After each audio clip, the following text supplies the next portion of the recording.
For today's keynote, we're pleased to present a panel discussion entitled CIOs and the Run Smarter Philosophy.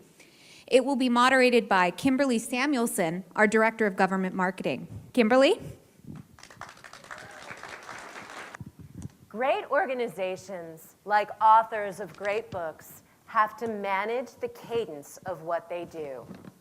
Chapter 1 of an organization's success trajectory has to relate correctly to Chapter 2 and Chapter 3. Behind the genesis of every great organization is a heroic story and a grand philosophy. Every customer we engage, every citizen we help, every product we make is like a chapter in that book. The philosophy of Run Smarter is a way to manage the cadence of your organization. So I give you the philosophy of Run Smarter. Chapter 1, efficiency. We open our story with the fact that sometimes our IT environments challenge us. They hold the information that we need, but they don't always make it easy to find. We find ourselves toggling around between applications and looking for information, data, and documents in different applications, shared drives, and desktops. Our cluttered physical environment challenges us too. It delays decisions we should make because the documents we need have been pushed to the far corners of our desks. Or maybe that's just my desk. We work in two very different yet related environments. Our desks and file cabinets offer us a physical location to work and store items. However, most of the work that we actually do is dominated by instant message, email, web collaboration, and electronic documents. Many of us have become remote contributors, and some of us are lucky enough to have forward-thinking IT folks who have enabled us to automate our processes so we can't run and hide from our due dates. All in all, we're getting more work done and making less of a fuss about it. When we meld people, policies, and technology, we've built an efficient business system. This is Chapter 1. Chapter 2, agility. In this era of turbulence, when disruptive change is the norm, we must be agile enough to adapt.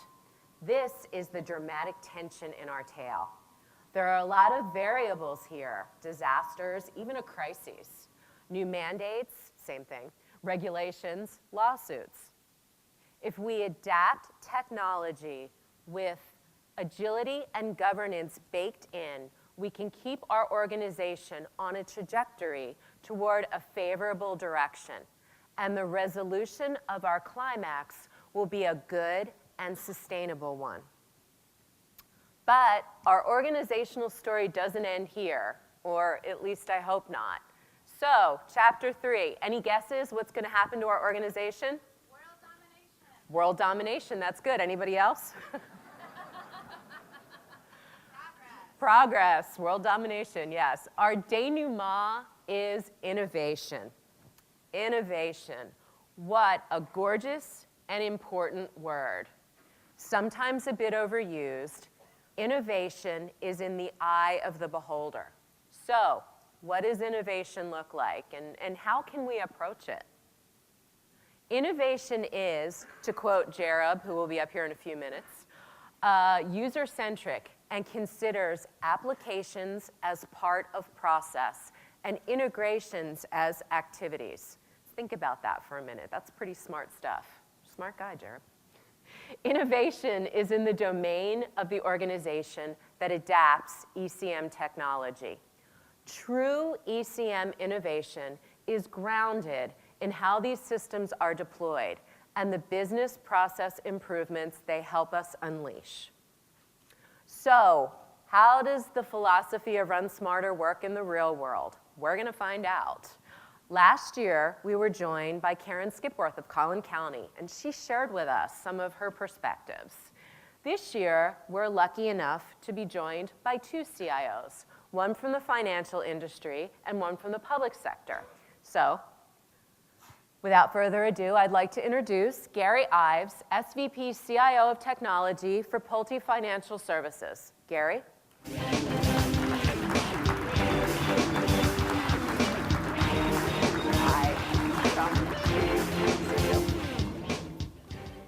And Brandon Jackson, CIO for Gaston County, North Carolina.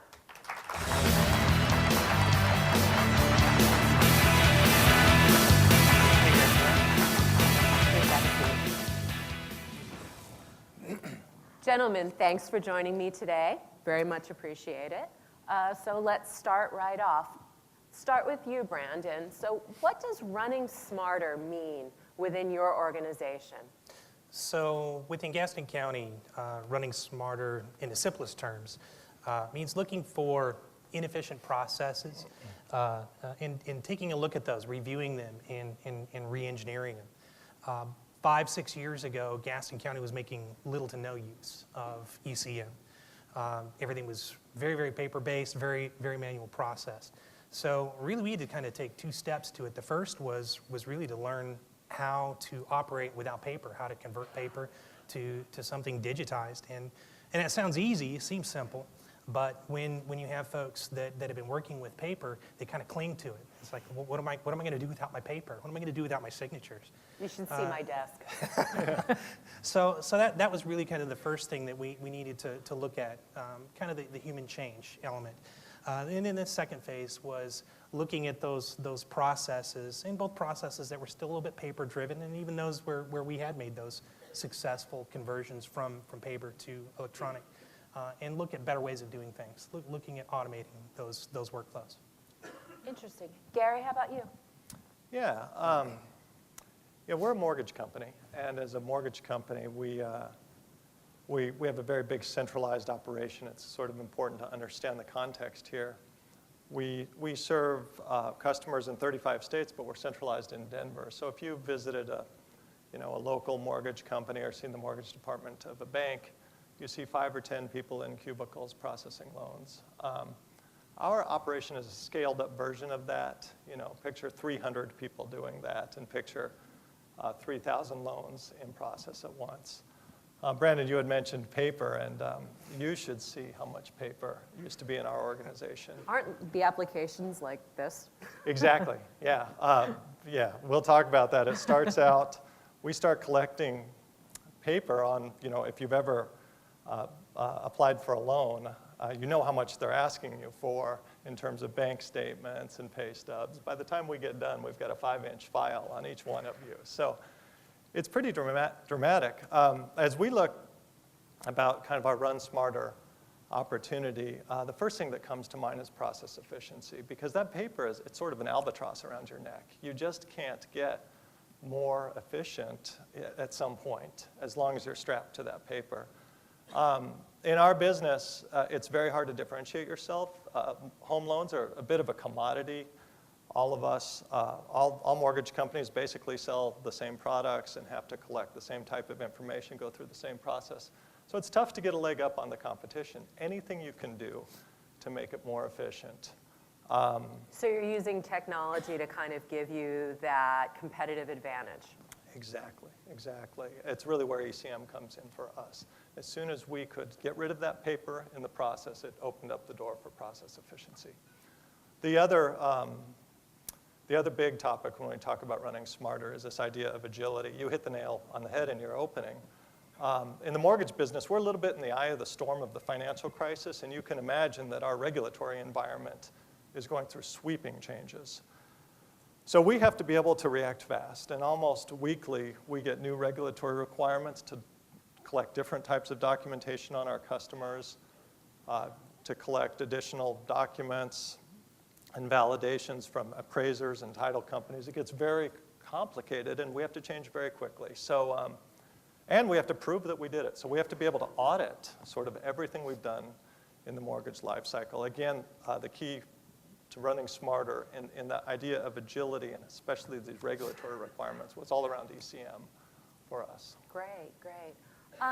Brandon, let's back up a little bit. Can you tell us a little bit about, the IT organization at Gaston County, and how do you enable the business units within your organization? Sure. Within county government, I know there's several county and municipality governments represented here in the audience.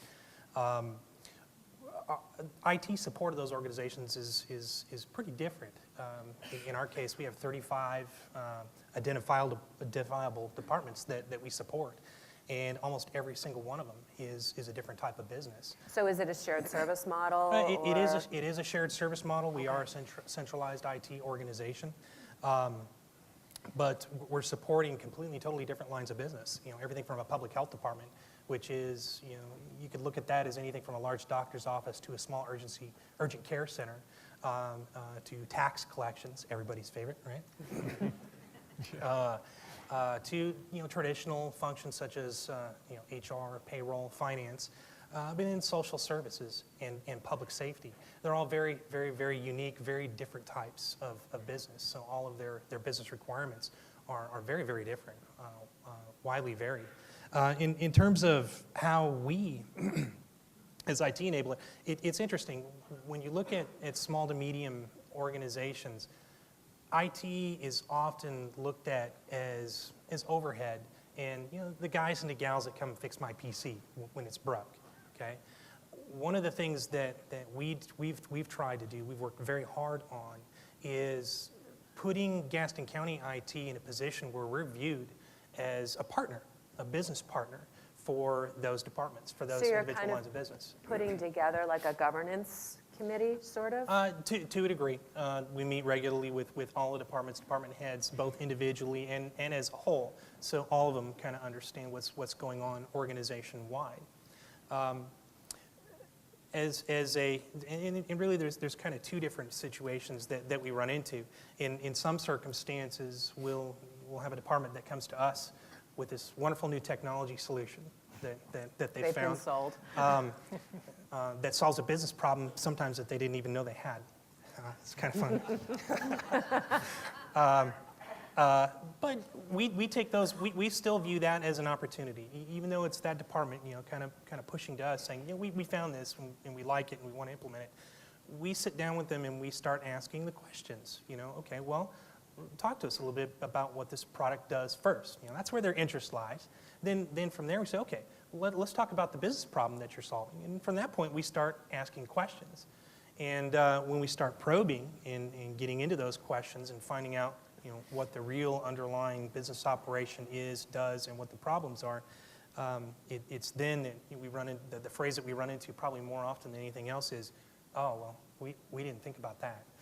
So it turns into an enlightening experience for them as well. In the second situation, again, as a support organization for our entire county, we kind of have a little bit of an opportunity to kind of look in from the outside into all these organizations and see things from a different perspective.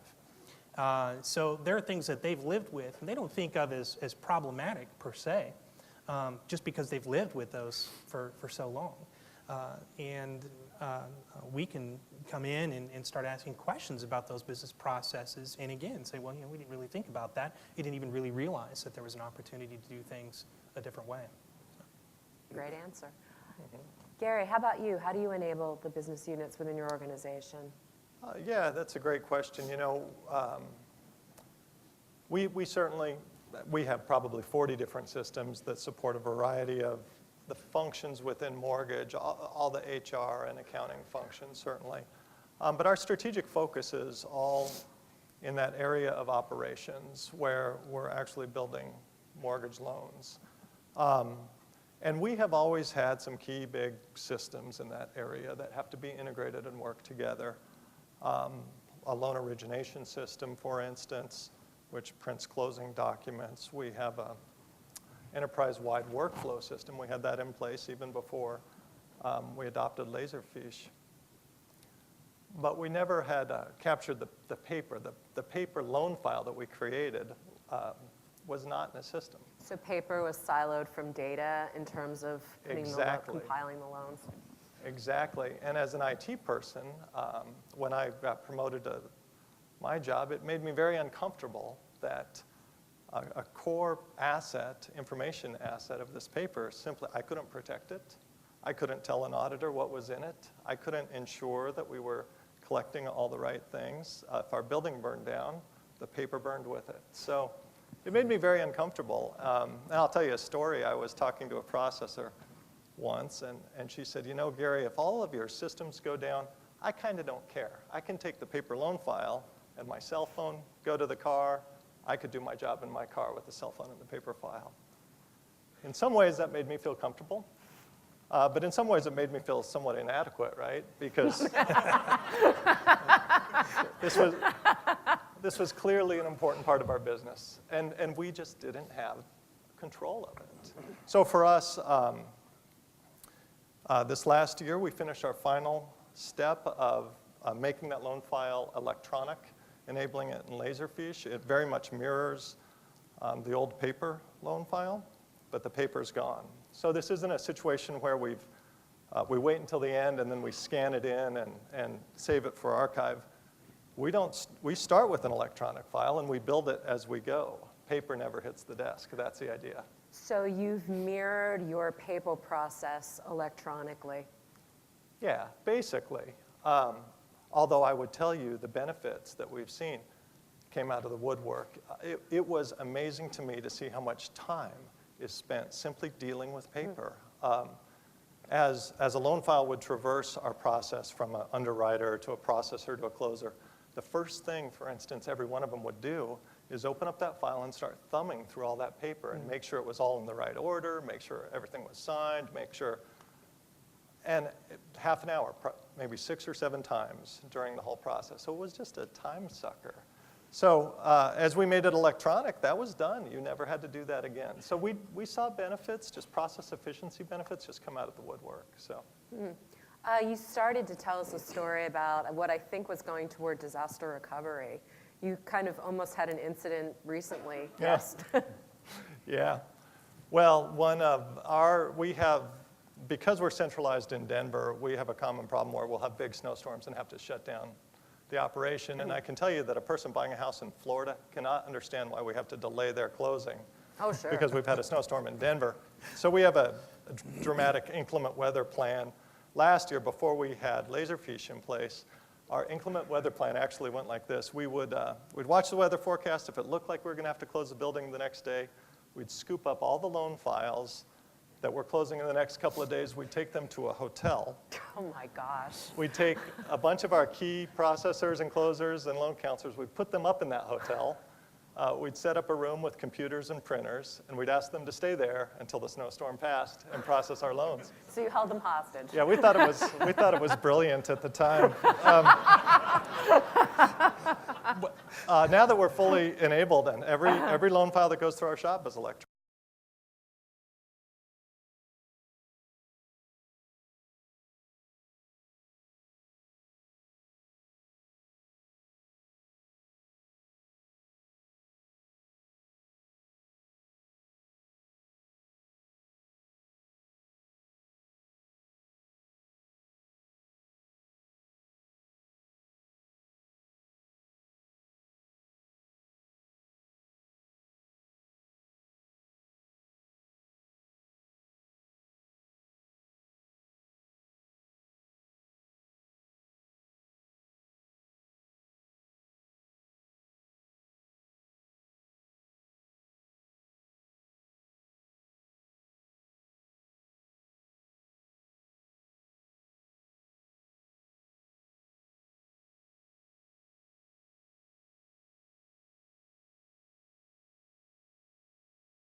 And they didn't have backups other than those mandatory documents that were required to be submitted to the state and other agencies.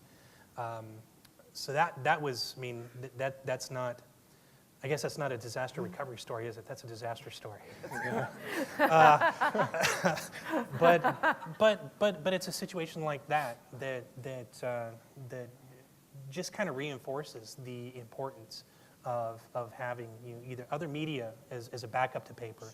In some circumstances, federal requirements with us, state requirements with us, require the paper. You can't live without it. You have to have a certain form for some business process that we're dealing with. So having a digitized backup, obviously, in that circumstance is ideal. What's more ideal is if you can do away with the paper altogether, having it in a digital form, and then obviously having the appropriate backups of that. So. It's interesting that, things like disaster recovery and risk management have become more and more important from a regulatory perspective as well as a transparency perspective. How does ECM kind of work into all of this in terms of risk and disaster recovery and governance and the overall theme of running smarter? We'll start with you, Gary. Yeah, and I'd add to that. Well, for us, I think I already talked a little bit about how crucial it is for disaster recovery and also for regulatory compliance. We always had a very difficult time in our audits, and they're important. Going through paper loan files and proving that we've done all of our due diligence. That's certainly a big benefit of ECM.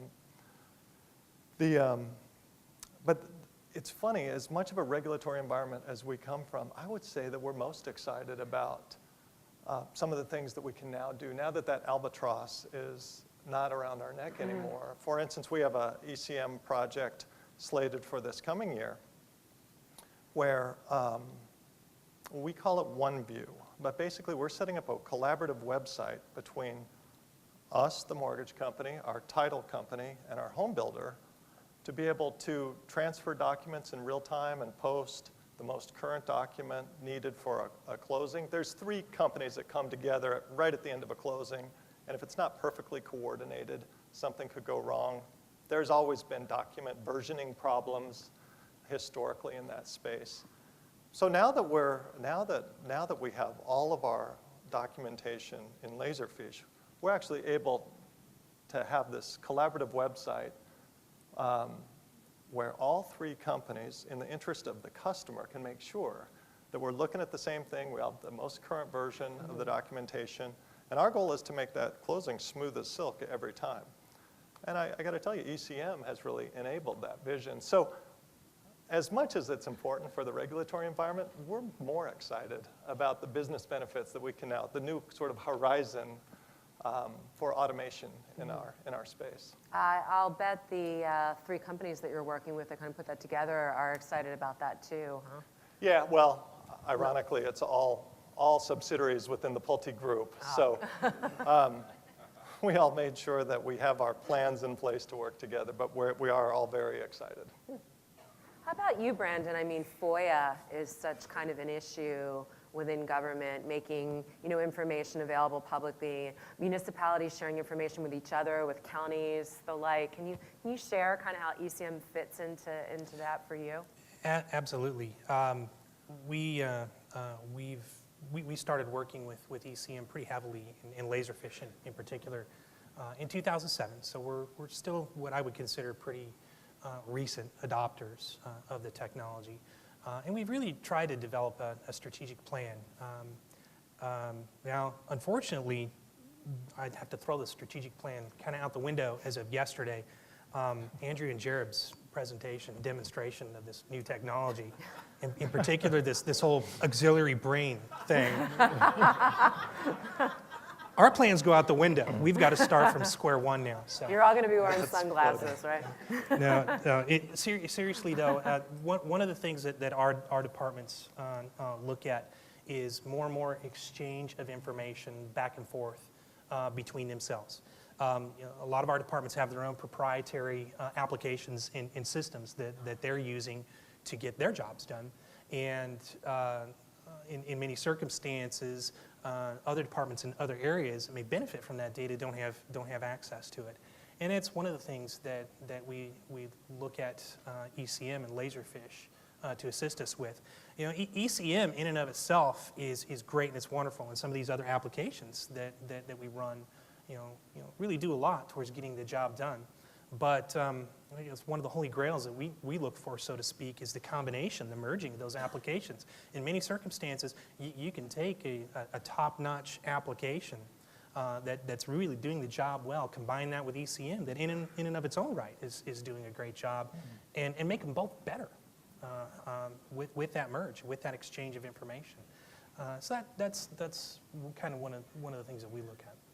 Is that kind of user-driven? That I think kind of what you're circling is that dynamic personalization, how the customer wants the information delivered to them? Yeah, it's most of the time it is user-driven, or I should say customer stakeholder-driven. In our case, in some circumstances, it's politically driven. Obviously, as a political entity, as a public sector entity. One of the implementations that we've most recently accomplished is our building inspections field application, and that is one of those examples where we merged the existing permanent inspection system from HTE, SunGuard, with Laserfish and with some of our own in-house custom development work, and the number of building inspectors that we have, particularly during a recession, is a controversial topic with our county commissioners. So when we can put together third-party applications with some of our own development and create a situation where once building inspectors used to have to come into the office for about an hour and a half in the morning every day to pick up their workload, their work assignments, their tickets on paper, then go out into the field, and then come back in for the last hour of every day to hand in that paperwork, do data entry, and work with the clerks to get data entry taken care of. You're losing 2.5 hours a day per inspector.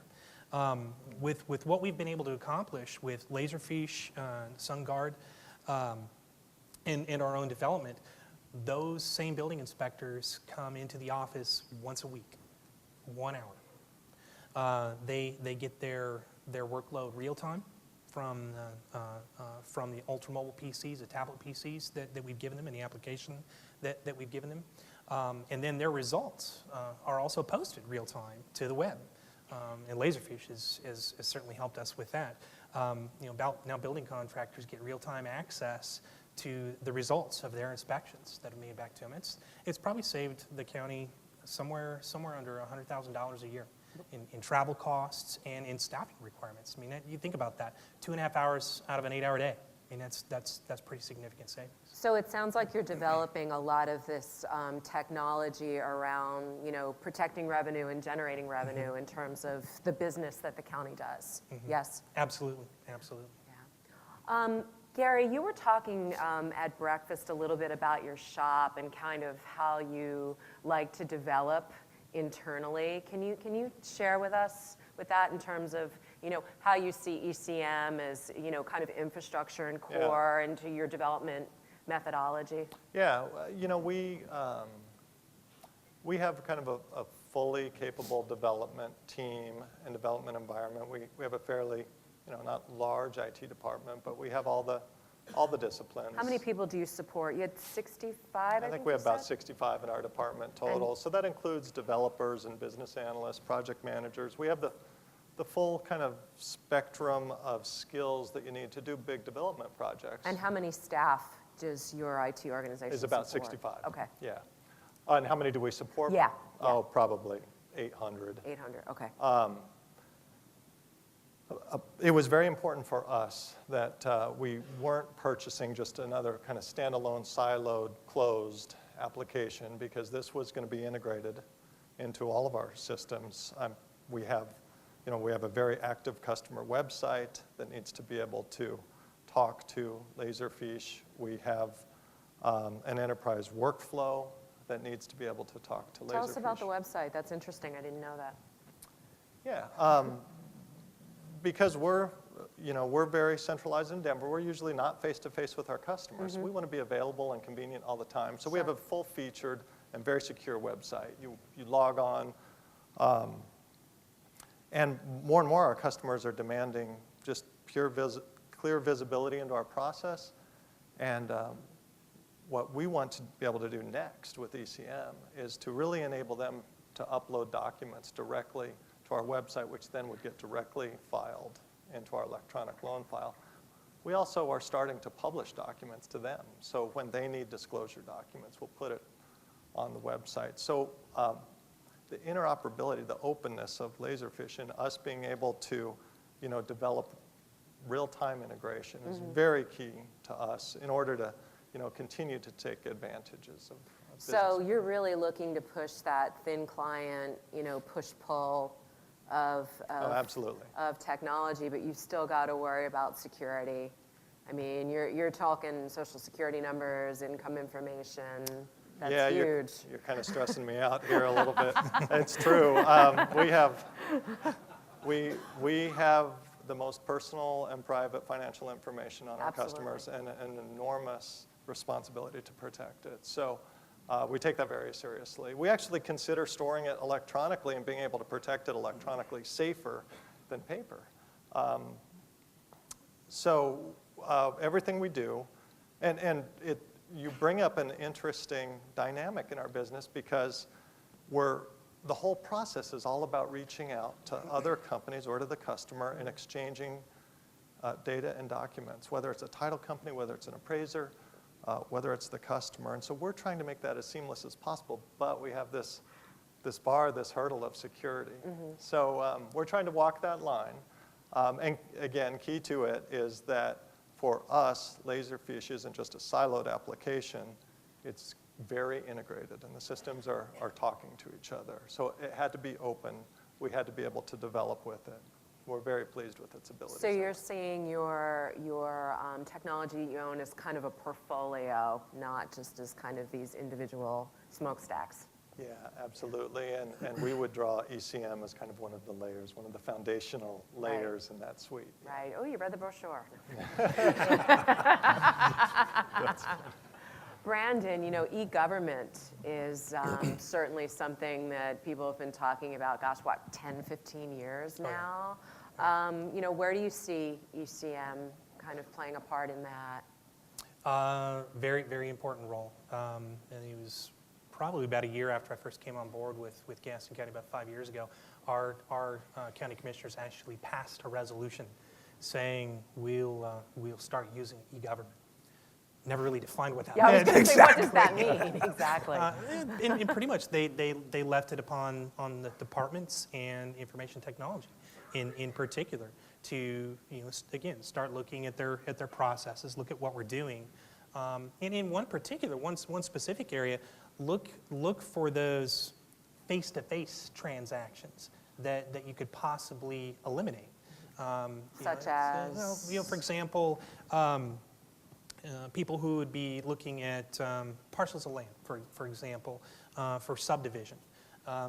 That pretty much necessitated a trip into the tax office to work with tax mapping analyst staff to pull up the parcel information that they were looking at, and determining what zoning looked like, what planning was required, what permitting was required for that, and that all had to be done in a face-to-face transaction. They actually had to visit us, and that's that was several hundred to a couple thousand transactions per year, so it wasn't insignificant.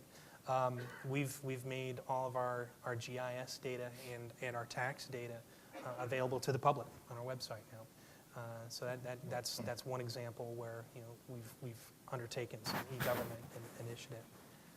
What about forms? Are you working kind of in that direction?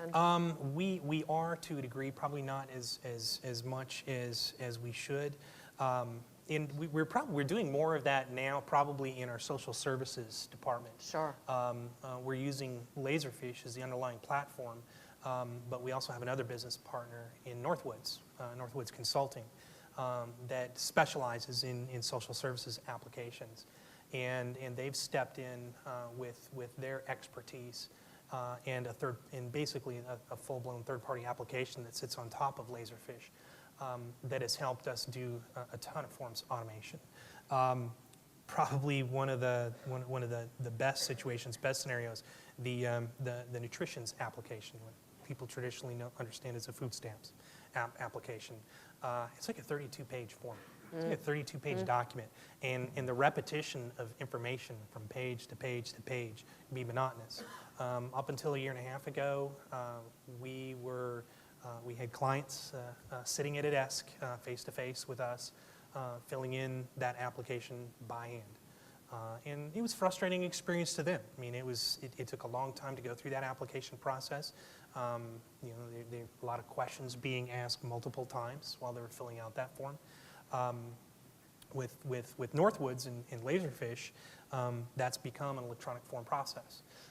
So in particular, any of the forms, any of the paperwork where there's replicated information, we're asking the questions one time, and only one time, and it's automatically propagating that information into the other places that it's needed.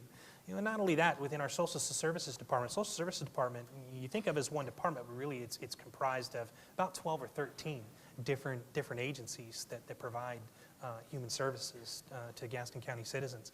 And in many circumstances, the clients that may be approaching one agency are very frequently also engaged with another agency, whether it's regarding employment benefits or child care services, anything of that nature. And triple the frustration if you've got to turn over all of that information, give all that information to one agency 5-6 times, then now you have to turn around to this other agency and give it to them again. Well, now with the consolidated system in Northwoods and Laserfish, they only have to give up that information once. And it doesn't matter if it's a same day visit or if it's a visit 6 months from now, 12 months from now. The information's there, it's gathered, and we don't have to solicit for that again unless there's some sort of changes that need to be made. Last question for both of you. You've both been significantly down the road in terms of integrating ECM within your enterprise, business and technology-wise. What are some of your hints or your best practices for everybody here? Gary, we can start with you. That's a great question. For any of you who are thinking about taking on a major ECM initiative, the first thing I would say is absolutely think big, but start small. Lay out the vision. Really understand what you're shooting for long term, what kind of benefits, and do that diligently and over communicate it. That's going to educate you and help you make decisions all along the way. But then certainly start small. It's such a big change, and there is risk. And it is very hard, we found, for our users to really envision that future until they could start to see it. So start small and stay nimble and be ready to redirect your plans. And as you get comfortable, keep marching, don't stop. Keep marching towards that vision. That would be the first one. The second one is never underestimate what a painful change this is for your users. The change management for us was a much bigger and more difficult deal than the technology management. Involve them the entire way through the process, from the very first envisioning all the way through testing and rollout. That will go a long ways towards helping them get comfortable, helping them support the project, and being willing to change what they do every day. You'll get a lot better buy-in, and they'll be happier in the end. So pay attention to change management. The key to that is involving your users. How about you, Brandon? Ditto everything that Gary said. Absolutely, unequivocally. We also started pretty small. I mentioned earlier we have about 35 departments. We're currently deployed in 12 of those departments now.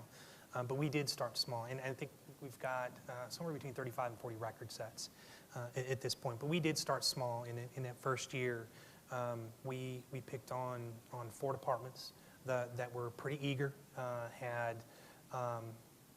business pain points that really needed to be addressed. So we did pilots with them, and we started with those 4 departments and 8 record sets. And it was interesting, and as Gary mentioned, change management's an interesting animal.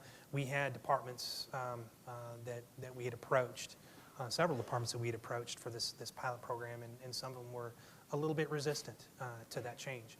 And I think once they had that opportunity to see those other departments' success stories, they realized, hey, wait a minute, me too. I definitely want to look at this. So you had to kind of foster that internal marketing effort.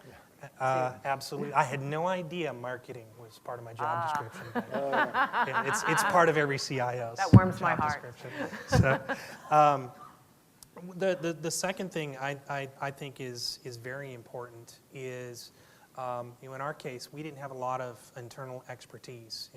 We're about 1,200 users in Gaston County. Our IT staff is 2930.